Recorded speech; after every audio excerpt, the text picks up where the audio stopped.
Hello everyone! Welcome back to another quick tutorial. In this video, we will see how to see liked comments on Instagram Reels. So let's get into it. Make sure you have the Instagram app installed on your mobile device. If not, head over to the App Store for iOS or Google Play Store for Android and download it.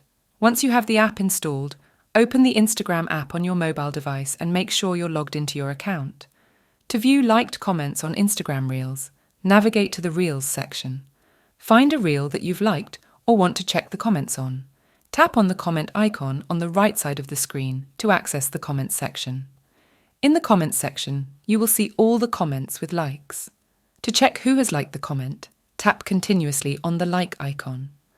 After some time, a new screen will appear with the people who have liked the comment. And there you have it.